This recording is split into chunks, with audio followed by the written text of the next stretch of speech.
Ces éminentes personnalités sont venues, de par leur présence, rehausser l'éclat de cette cérémonie, d'ailleurs placée sous le haut patronage du président de la République. Déjà, nous voudrions les souhaiter la plus cordiale bienvenue et les remercier d'avoir bien voulu faire ce déplacement qui témoigne l'importance que le gouvernement accorde à la mise en place d'infrastructures génératrices de revenus substantiels contribuant au développement du pays.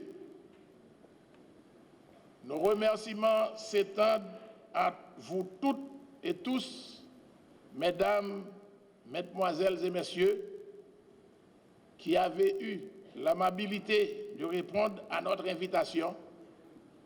Soyez, vous aussi, les bienvenus en ces nouveaux locaux.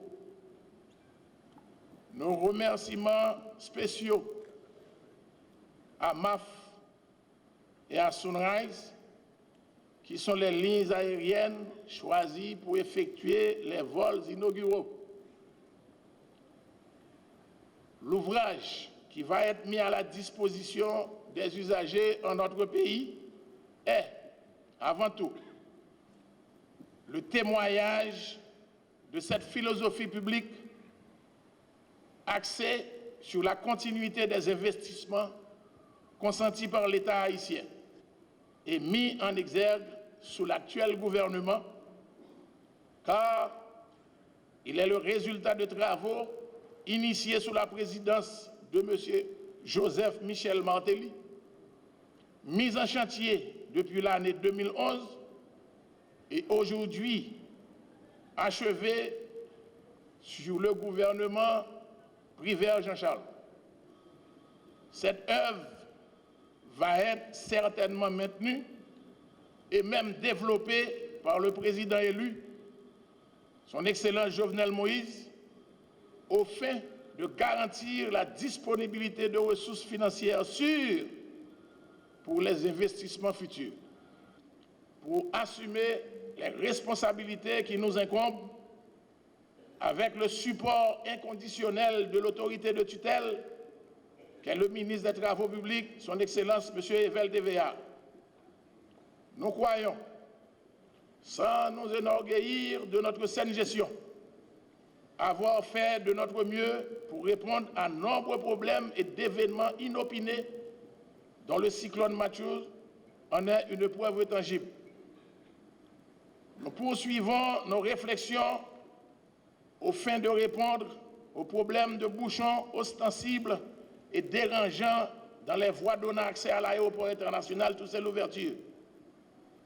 L'exiguïté de l'aéroport international Toussaint-Louverture, qui reçoit près de 1,5 million de passagers l'an, fait partie de nos urgentes réflexions dans la perspective d'un décongestionnement par transfert vers Guimalari de certains vols envisagés dans le court terme.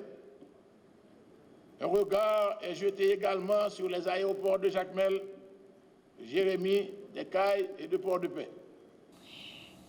Dans les heures qui viennent, je dirais à minuit, demain, ce soir, 6 février,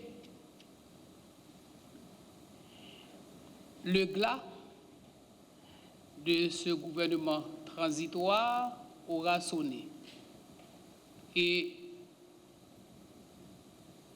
ma mission à la tête de l'État aura pris fin.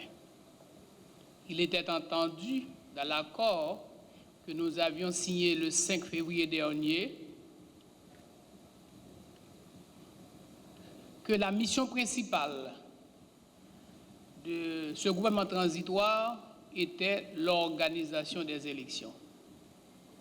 Ce que je me suis acquitté avec efficacité et tout le monde en témoigne de la bonne tenue de ces élections et qu'aujourd'hui, dans les heures qui viennent, les destinées de notre pays seront déposées dans les mains de nouvelles autorités disposant de toute la légitimité constitutionnelle et populaire.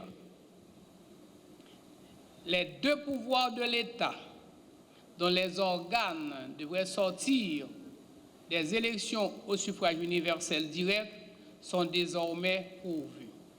Il reste aux deux pouvoirs à accorder la double légitimité nécessaire au pouvoir judiciaire par le recrutement et la nomination des juges à la Cour de cassation pour qu'on dise que les trois pouvoirs de l'État sont désormais fonctionnels et Haïti aura tourné le dos au cycle de la normalité constitutionnelle pour rentrer dans le plein fonctionnement des institutions républicaines. C'est à cette tâche que j'encourage les autorités aéroportuaires à multiplier ces bâtiments à l'échelle nationale au bénéfice de nos concitoyens.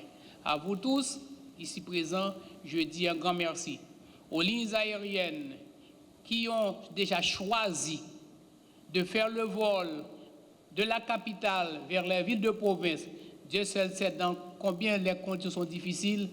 Je vous dis merci de rendre opérationnel ce bâtiment et d'offrir à nos compatriotes de meilleures conditions de voyage.